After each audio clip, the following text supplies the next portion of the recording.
Vice President Dr. Mahamudu Bawumia gives government a seal of approval for its handling of the economy. A distress call to save the world's oceans from the threat of pollution and overexploitation.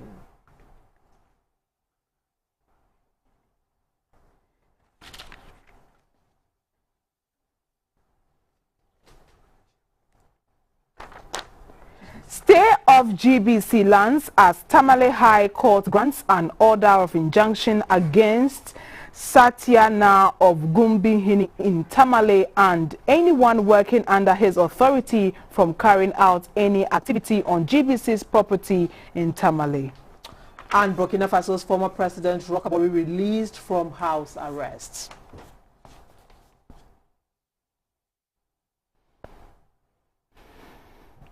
It's News Hour live on GBC News, your News and Governance channel. My name is Micheline Taka. I am Rahmatu Mahmoud Jawando with Jonathan in team to do the sign language. The President Nana Akufo-Addo says the world must act now to save the oceans from the threats of pollution and overexploitation, to protect the ocean's capacity to regenerate and deliver economic value for human development. At the podium of the Ministers of Fisheries and Aquaculture in the Organization of African, Caribbean and Pacific States, AOCPS conference in Accra, President Akufo-Addo said the ocean is a source of livelihood for millions and leaders must do what it takes to save it from pollution, impact of climate change and illegal activities. Accra Ministerial meeting of Ministers of Fisheries in the Organization of African, Caribbean and Pacific States, OACPS, will consider small-scale fisheries among other fisheries governance and policy issues to concretize actions that will give momentum to the development of the sector. It runs with the theme OACPS's Blue Economy Agenda 2030, catalyzing sustainable fisheries and aquaculture development for the future. In the next 2 days, the fisheries ministers will take stock of achievements and challenges of implementing the strategic plan of action for fisheries and aquaculture 2030 agenda and define specific policy and strategic interventions to address sectoral challenges. It will deepen cooperation and identify areas for strategic engagement with partners in ocean governance, blue economy, fisheries and aquaculture development for the benefit of members of the OACPS. To the members, the ever-increasing pollution of the ocean and depletion of fish stock through illegal fishing, piracy in the Gulf of Guinea and climate change make it more critical for the world to take action to save the blue economy to make it more sustainable and well-governed. The Minister for Fisheries and Aquaculture for Ghana, Madam Hawa Kumsin, said the blue economy faces a lot of challenges and members must take action to protect ocean resources and livelihoods of those who depend on it. The Secretary General of the Organization of African, Caribbean and Pacific States, Mr. Georges Rubelo Pinto Chikoti, said building a resilient and sustainable sector must be the agenda for ministers.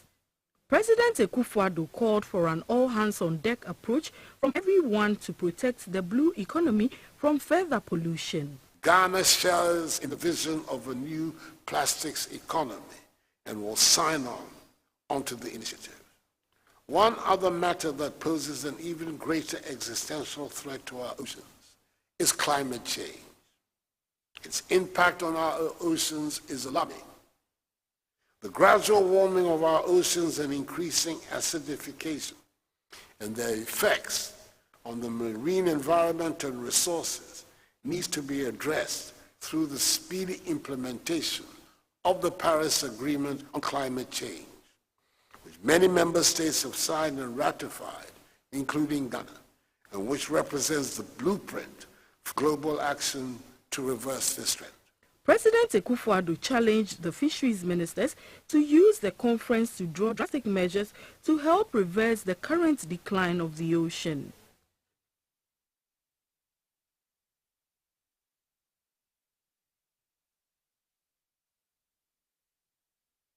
The Vice President says data at the end of March 2022 points to a rebounding cedi against its major trading partners on the interbank market.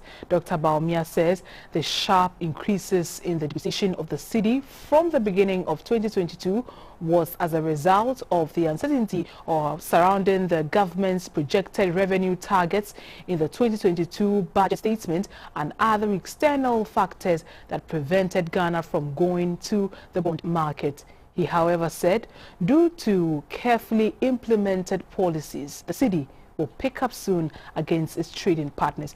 We'll bring you videos of that particular story in the course of the bulletin. Meanwhile, a Tamale High Court has granted an order of injunction against Satya Na of Gumbihini in Tamale, Nasiru Yusuf, withholding him and anyone working under his authority from carrying out any activity on GBC lands in the northern regional capital. The respondent is said to have allocated portions of land belonging to the Ghana Broadcasting Corporation to a private developer who has since brought a grader to work on the site. The Ghana Broadcasting Corporation sued the sub-chief at the Tamale High Court for declaration of title. Addressing the media after the ruling, the lawyer for the Ghana Broadcasting Corporation, Mr. Kwame Waja, warned all encroachers on GBC lands to stay away or face legal action and possible demolition of their properties. The Ghana Broadcasting Corporation's Northern Regional Office houses the regional FM station, Radio Savannah, and some security installations. Over the last few years, the corporation has faced serious encroachment on the land, especially from chiefs. Sometimes, the development has led to confrontations and threats to management and staff of the corporation in the region. On a visit to the site on Thursday, it was evident that the Satya Na has allocated portions of the land for private development and a grader was on site. The land has also been fenced.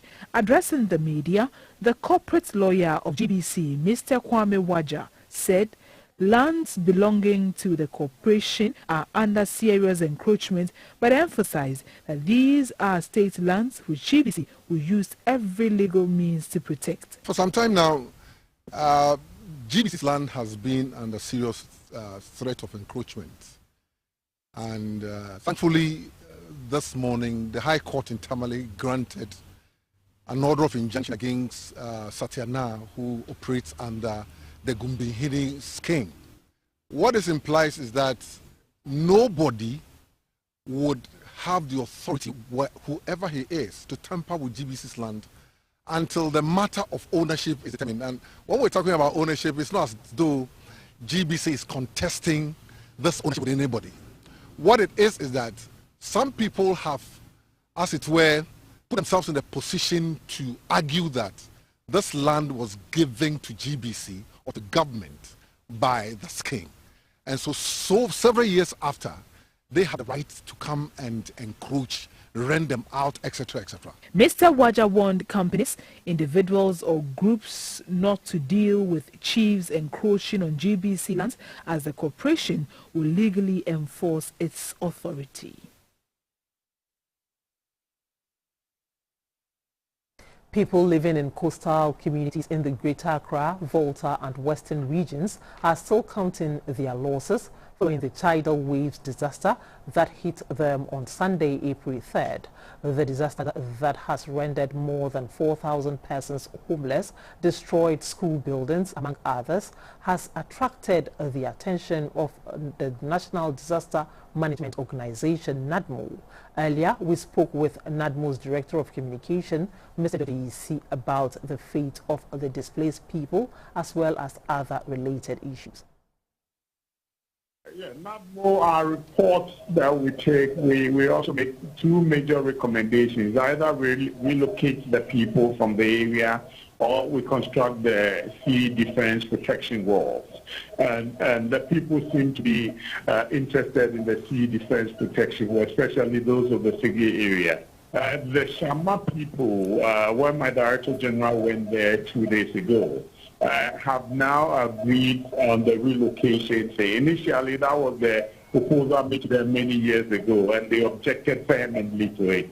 But as of the last 2 days, when the Director General and the team went there, the people are cooperating. They are willing to be relocated to any safer site, and that is a welcoming news for NADMO. So yes, the sea defense project is something that NADMO also supports, that it be constructed in the areas affected so that it can stop the effect on the people and then affecting their livelihood and making their stay in the area very uncomfortable. Our partnership with the Meteorological Services Department, they've given us the weather outlook, and they've said this year the rains will not be as heavy as it happened last 2 years and last year, but this year's rains will be stormy and windy, and so that's what is going to happen. And we saw one yesterday, and we have relayed the communication to all our officers. And we've trained and prepared our men to respond swiftly to any disaster incidents. Plus, the relief issues are major to us. We submitted our budget to government. We've got some items in our warehouse. Those are some of the ones we've taken to support the tidal waves victims. We'll restock, and then when there's any incident, we pray it doesn't. But when there is any incident, we'll be able to properly respond to that. We have 4 major warehouses, as I've been telling you, in Accra, and then all the other regional capitals. We do what we call pre-positioning. Victims of yesterday's fire outbreak at the Tema timber markets are appealing for government support after fire destroyed hundreds of their shops and homes. On Wednesday, 6th April 2022, fire gutted most of the shops and structures at the Tema timber market, which is along the cocoa processing road. The fire is said to have started from a sawdust dump near the timber market and spread to the wooden structures. Personnel from the Tema Regional Command of the Ghana Fire Service intervened quickly to stop the fire from further spreading. When GBC News got to the scene on Thursday morning, those affected were counting their loss. Many are squatters in the area. A total of 50 shops, mostly made of wood, got burnt in the inferno. According to the residents, the fire started with a little smoke from a sawdust dumping site close to the squatters' places of abode, when a strong wind blew, spreading the fire to other structures. They are burning it, and as the rain was about to fall, we saw a heavy wind blowing, so that spread the fire, and that caused the whole thing. Some wood workers at the market said the springing up of illegal structures close to the market is worrying. They therefore called on the Tema Municipal Assembly to check the activities of squatters to ensure sanity. Meanwhile, the Tema Municipal Chief Executive, Mr. Yohane Ashite, says the Assembly will support the victims of the fire. We've called NADMO, will be here soon. We will take inventory of people who are living here. We'll get to know how many squatters are here. And then we'll see what we can do in the interim to support them so that at least they could have more or less like something small as of bringing back with their livelihood. And now back to our earlier story. The Vice President says data at the end of March 2022 points to a rebounding cedi against its major trading partners on the interbank market. Dr. Baumia says the sharp increases in the depreciation of the cedi from the beginning of 2022 was as a result of the uncertainty of surrounding the government's projected revenue targets in the 2022 budget statement and other external factors that prevented Ghana from going to the bond market. He, however, said due to carefully implemented policies, the cedi will pick up soon against its trading partners. First time in over 30 years, the trade balance, that is the difference between your exports and your imports, the trade balance recorded a surplus for 5 successive years, for the first time in over 30 years. We've recorded surplus for 5 successive years. Trade balance was in deficit between 2013 and 2016, but moved from a deficit of 1.7 billion in 2016 to a surplus of 1.1 billion in 2017, a larger surplus of 1.8 billion in 2018, and an even larger surplus of 2.2 billion by 2019. Following a further appeal by the Apiate Support Fund Committee for more money to help rebuild the town, two institutions have committed some funds to that cause. The two, Ecobank Ghana and the Ghana Ports and Harbours Authority, presented 100,000 Ghana cedis and 2,000 bags of cement respectively. While appreciating the gesture, the committee said the task at hand is a call to duty. With a proposed 800 eco-friendly housing units earmarked for construction with modern social amenities modeled for the people of Apiate, the current 35 million Ghana cedis accrued so far is inadequate to realize the vision. Wednesday's 100,000 Ghana cedis by Ecobank Ghana is an added shot in the arm to beef up the revenue to begin reconstruction as planned the end of April. The managing director of Ecobank Ghana is Mr. Dansaki. Our expectation and our belief is that based on what has been done so far and based on what we've heard, the community will actually be better than it was when this happened. I hope it doesn't send a signal to other communities to start doing things to their own communities. The chairperson of the Apiate Support Fund Committee, Reverend Joyce Aye, is confident the Apiate Township and Ghana as a whole would bounce back stronger from what some term a really bad dream. Our nation is not falling apart, it is growing, and the tension of growing is what we see as maybe little problems. But what would life be without problems? And I'm glad that as Ghanaians we're standing firm, using Apiate, the disaster at Apiate, as a way of revealing how wonderful a nation we are. The committee is asking all to assist the committee change the face of the grieving community. Also from the Western region, the 2,000 bags of cement by the Ghana Ports and Harbours Authority is to support the effort. Currently being sheltered at a relief camp, the new Green City would offer better housing facilities to the people. The director of the Takoradi Port, Captain Beniza Fedi, who made the presentation on behalf of the GPHA, said the authority is obliged to support the people of Apiate at this trying time. The Pristiahuni Valley Municipal Chief Executive, Dr. Isaac Dasmani, commended GPHA for the gesture and was hopeful that work on roofing uncompleted structures near the relief camp released by future global resources will address the accommodation challenges at hand. Vice President Dr. Mahmoud Bawumia says due to COVID-19, the excess capacity payments in the power sector and the banking sector accounted for Ghana's high fiscal deficit recorded. He said these cost government 50.1 billion Ghana cedis with an interest payment of 8.5 billion, which accounted for the high deficit being recorded. Prior to the coronavirus pandemic, which has impacted virtually all economies in the world, we stabilized the economy. We reduced inflation. We doubled economic growth in the first 3 years. We reduced the rate of depreciation of the cedi. The average depreciation from 2017 to 2020 was the lowest since 1992.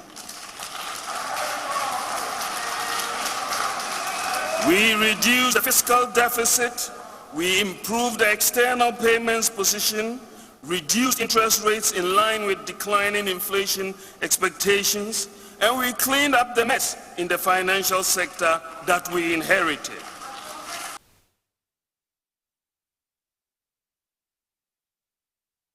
The Supreme Court has ordered a substituted service of a writ on minority leader Haruna Idrisu and 8 other minority MPs.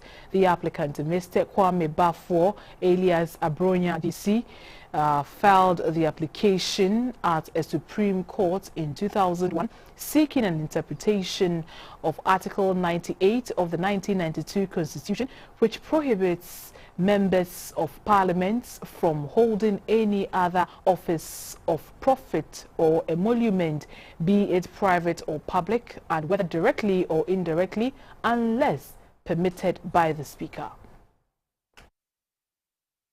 The applicant, the New Patriotic Party's Bono East Regional Chairman, Mr. Kwame Bafo, under Article 78, subsection 3 of the Constitution, wants the Supreme Court to direct or compel the former ministers and deputy ministers who served under the Mills Mahama administrations and were also elected members of Parliament between 2009 and 2016 to pay back to the Republic all double salaries received within the period.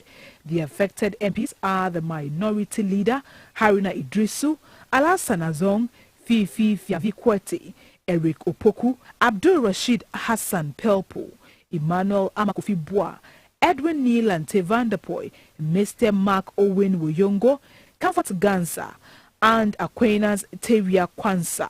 The others are the Comptroller and Accountant General and the Attorney General.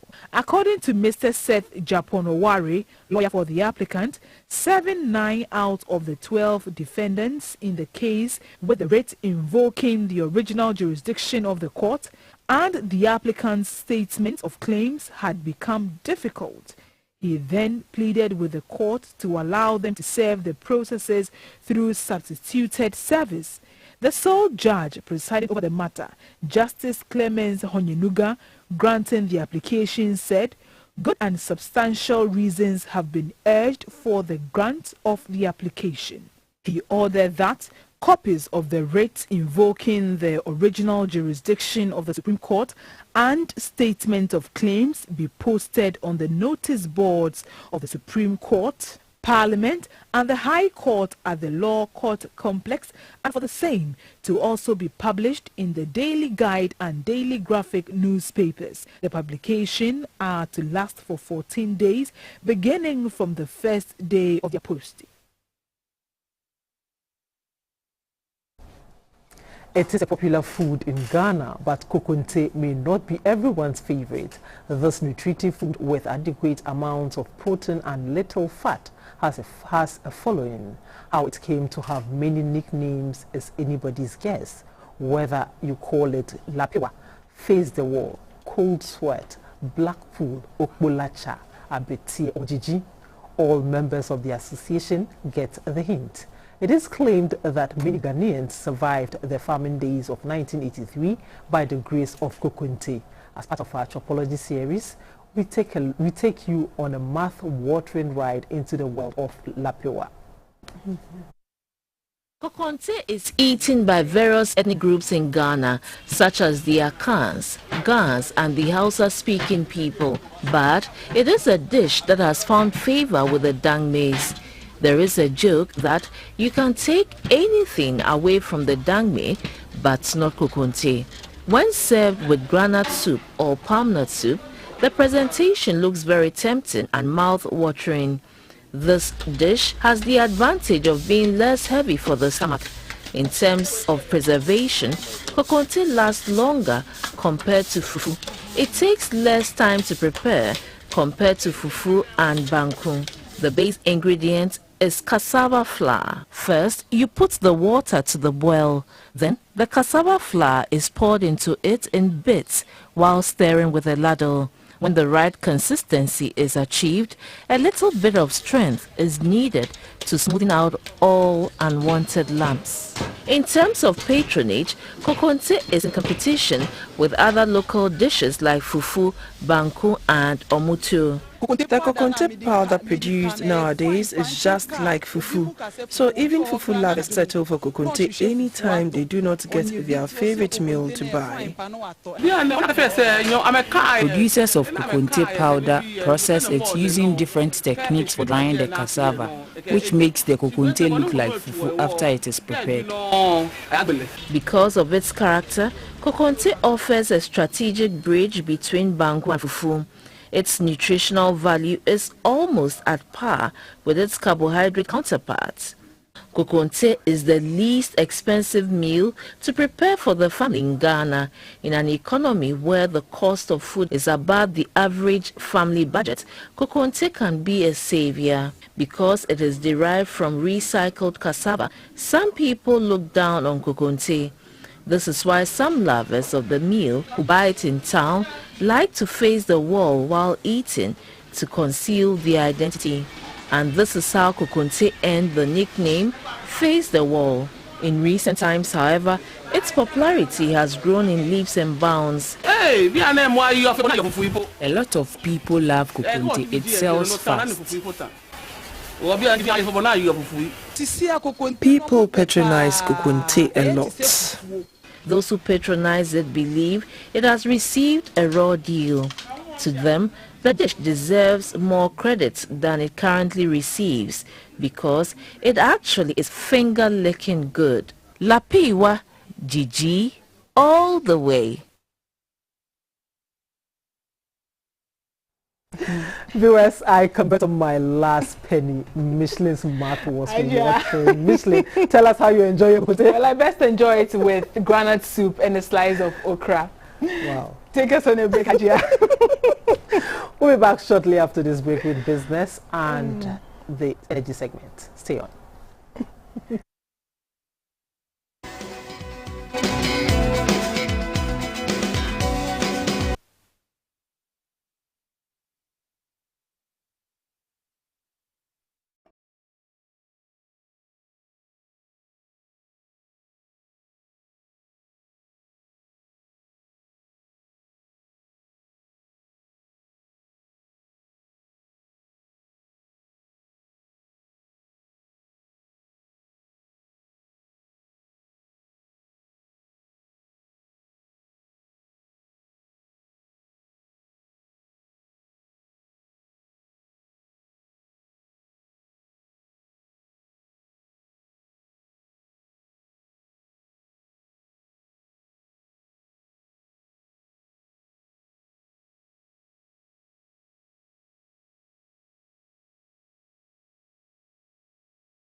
Let's do business, brought to you by Quick Credit and MTN, with me, Esther Edu Omeru. The Vice President, Dr. Mahamudu Bawumia, has blamed Ghana's current debt position of 83% to GDP to a combined cost of the banking sector cleanup and energy sector excess capacity charges of 51 billion cedis. Addressing the nation on the state of the economy, the Vice President noted that but for the 51 billion Ghana cedis, Ghana's debt to GDP ratio would have been at 68%. Fiscal deficit to GDP and the debt to GDP variables are weaker, given the COVID-related expenditures, banking sector cleanup costs, and excess capacity payments to IPPs. We should note that no government in the history of Ghana, no government, has had to deal with a global pandemic which resulted in the worst global depression since the 1930s, and a war between Russia and Ukraine and its implications, and a financial crisis pretty much in succession. No government has been able to deal with these: the financial sector crisis, COVID, the war in Ukraine, and the pandemic. Under these circumstances, given what we have had to deal with, when you look at the fundamentals, our management of the fundamentals has been quite remarkable. The Bank of Ghana, in its latest release, has advised the general public not to go to any black marketer or unauthorized dealers for exchange of foreign currency. The statement says the sole legal tender in Ghana for all transactions is the Ghana cedi. The statement by the Bank of Ghana notes that in accordance with the Foreign Exchange Act 2006, Act 723, companies, institutions and individuals are prohibited from engaging in any foreign exchange business without a license issued by the Bank of Ghana. The statement also forbids pricing, advertising, receipting or making payment for goods and services in foreign currency in Ghana without written authorization from the Bank of Ghana. The central bank warns that such violations are punishable on summary conviction by a fine of up to 700 penalty units or a term of imprisonment of not more than 18 months or both. The statement also cautions the public to desist from illegal forex activities or black market transactions without the requisite license or authorization by government. The statement emphasizes that the only legal tender valid for all transactions in the country is the Ghana cedi. The Bank of Ghana, in collaboration with national security and the law enforcement agencies, will continue to clamp down on illegal foreign exchange operations. All offenders shall be dealt with in accordance with the law. The Minerals Income Investment Fund will this year concentrate its investment on industrial salt production. The decision, according to the Chief Executive, Mr. Edward Nanaya Kranting, is intended to boost the supply of industrial salt to feed the country's growing oil and gas industry. The Minerals Income Investment Fund, MIIF, was set up to manage the equity interest of Ghanaian mining companies and to receive mineral royalties and other incomes due the nation from mining operations. As part of the tour of mining companies in the country, management of the MIIF visited some mining communities in the Ashanti region to identify some of their challenges. Some of the areas visited included Obuasi and Amansie. In a media interaction, the Chief Executive of the Minerals Income Investment Fund, Mr. Edward Nanaya Kranting, said the fund is working towards becoming the biggest mineral fund for the mining industry in Africa in the nearest future. Highlighting some of the investments the fund is considering, he indicated that 60 million cedis worth of investments in the form of machinery would soon be pumped into small-scale mining.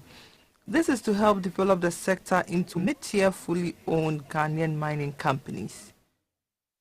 One of the minerals that we really want to take a look at is salt. Salt is called the white gold. As we are all aware, Ghana and Senegal are the only countries in West Africa producing industrial salt. the salt that we need for oil and gas. Nigeria is a huge oil and gas entity, but they go past us all the way to Brazil to bring in this and that can actually give us about, if we're able to develop it, can give us about $5 billion a year. You know, so when I say we want to add value and derive value, these are some of the things that we mean. How do we work with other dependencies, other stakeholders in deriving value from some of these minerals? The produced by the Minerals Income and Investment Fund includes small-scale mining incubation strategy and mining marketing strategy, which is to buy gold as part of investments and develop the non-gold sector such as quarrying. We will take the interbank and commodity figures for the day.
The business news was brought to you by Quick Credit and MTN. Thanks for watching.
You are live on News Hour. It's time for some happenings in the energy sector. My name is Dominic Noji. High electricity consumption in public schools and institutions is said to be a huge operational cost on government. In its bid to help reduce energy bills in schools, the National Union of Ghana Students, NUS, is partnering the Energy Commission and other energy-related institutions to educate students and managers of schools on the need to conserve energy and use electricity efficiently. In furtherance to this, a NUS Energy Summit has taken place at the University of Professional Studies in Accra. The cost of electricity in public schools and institutions across the country is a growing concern. Experts say it is unsustainable for government to continue to pay utility bills for these institutions. The situation is worsened when students do not use power judiciously. For this reason, the National Union of Ghana Students, NUGS, is organizing energy conservation events to get experts from the energy sector to educate students on the need to use energy efficiently.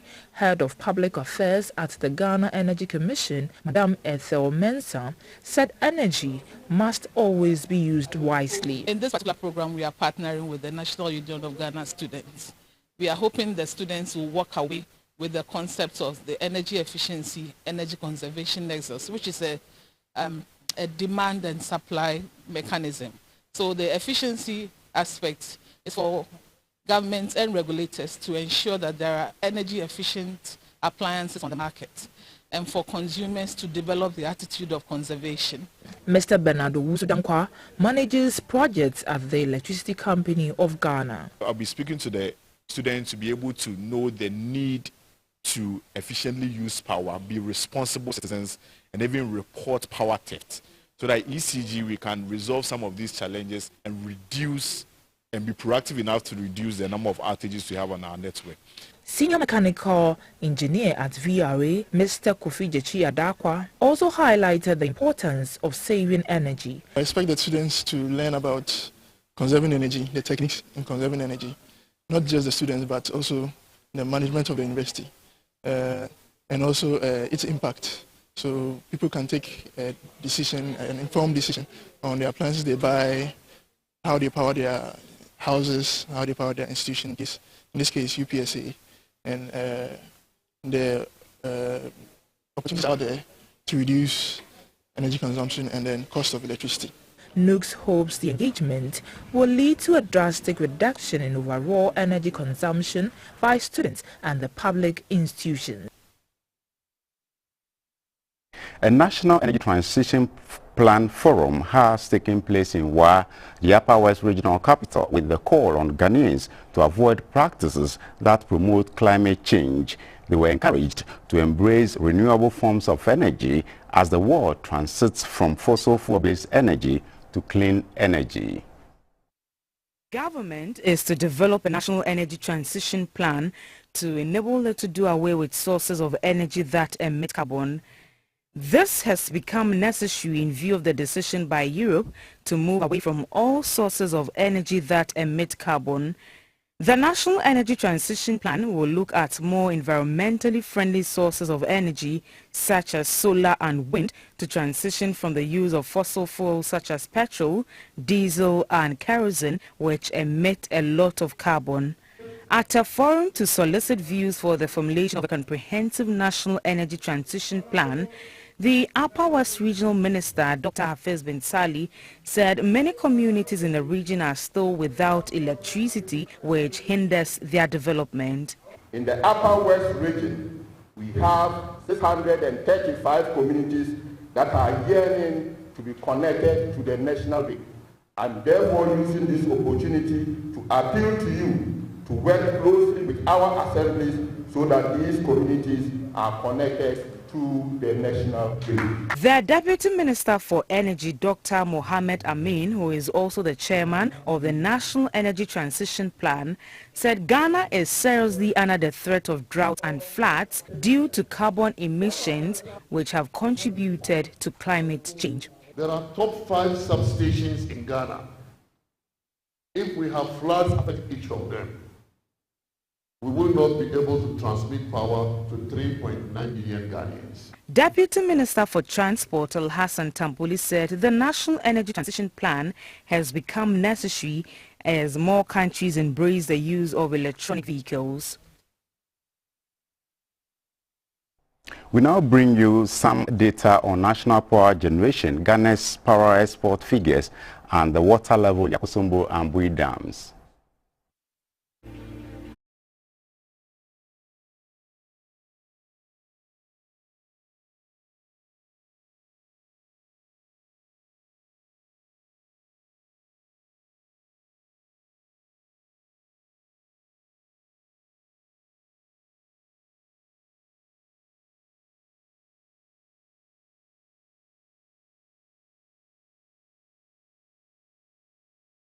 For the energy segment, my name is Dominic Honoji.